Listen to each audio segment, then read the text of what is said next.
What I miss at San Diego Comic-Con 2018?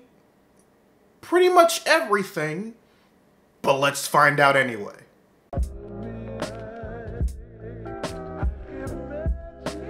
Don Cheadle is going to be voicing Donald Duck for the season finale of DuckTales, and I am here for it. And the reason why he's voicing Donald Duck, despite Donald Duck still being Donald Duck, is because nobody can understand a single word he's fucking saying. So it's because of that he's forced to swallow a pill-shaped voice box to get a normal voice, and his normal voice is Don Cheadle, and I'm dying. Now, I've been meaning to watch this series ever since it was initially announced because, you know, David Tennant as Scrooge McDuck. But alas, I am poor and without cable, so I don't really have access to television shows on the regular unless I buy them, rent them, or go to China. So while I may have to wait until the entire series appears on Disney's streaming service and find out how much it's going to cost to have Disney's streaming service, I just want it on record that as far as this decision, for this situation, I'm on fucking board. It's been confirmed that Shiro is LGBT in Voltron Legendary Defender on Netflix, and Season 7 will introduce us to his boyfriend Adam. This means a lot, because unlike other movies and television shows where queer representation is handled, this is actually visible. This isn't a Dumbledore situation in which Rowling reveals that he's gay after the Harry Potter series is over. You know, when it means nothing to us at that point.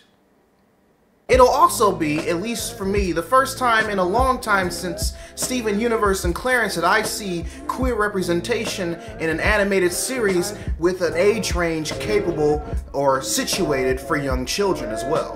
But more importantly, it means I really need to catch up on Voltron, Jesus Christ.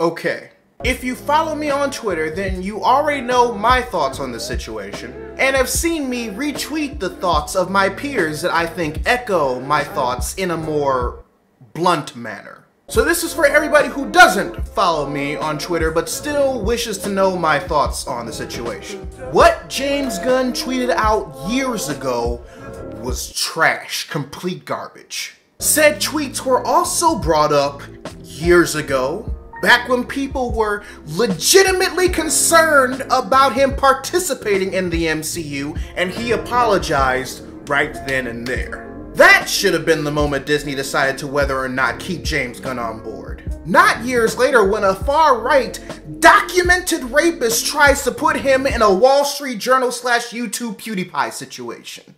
The fact that he acknowledges that despite his apology made all those years ago because of the same tweets, that it doesn't change what he did and is willing to accept the backlash of all of them just proves how much he's changed since he's joined the MCU. Even his own brother has stated that working on the Guardians movies has legitimately made him a better fucking person.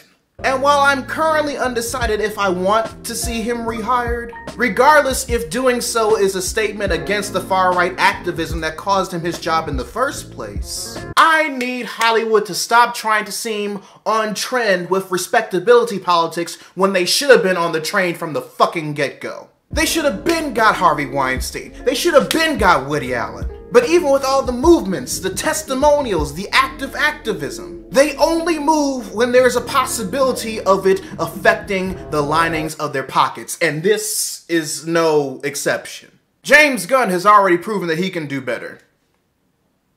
I'm going to need Hollywood to follow suit. Trans activist Nicole Maines is joining season 4 of Supergirl. She's going to be playing Nia Nal, a trans woman who becomes the superhero dreamer over the course of the season, thusly teaching Scarlett Johansson an important lesson that she'll probably forget the next time she takes up a controversial role. But in all seriousness, I'm incredibly happy for her, and that this news has risen from the hot mess that was Rub and Tuck like the beautiful phoenix that it is. And trust me, that Rub and Tuck shit was the hottest of messes. Thank you, DC, and thank you, CW, for showing that we can and will do better when it comes to proper representation. You're not only showing trans performers that there's a place for them outside of the likes of Netflix, but that they also deserve to be the ones to tell their stories, and that's very important. So Krypton is getting a second season, and they have plans on introducing Lobo.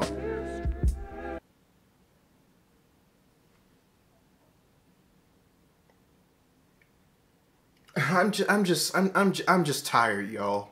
Like, I'm already trying to deal with David Goyer still being attached to the bitch, and y'all just want to add another fuckboy to the mix. In front of the camera at that.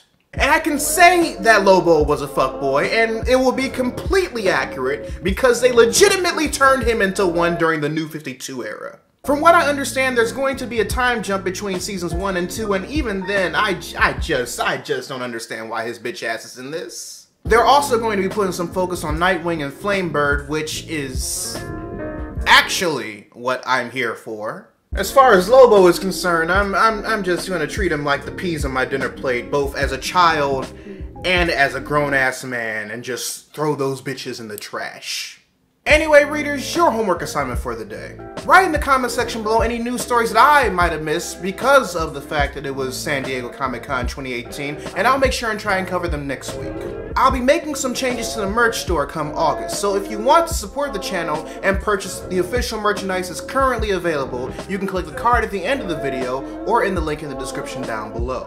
Also, be sure to subscribe to the channel and turn on notifications, because I post new videos every Monday, Wednesday, and every other Friday. But until then, this is Readus 101. Class dismissed.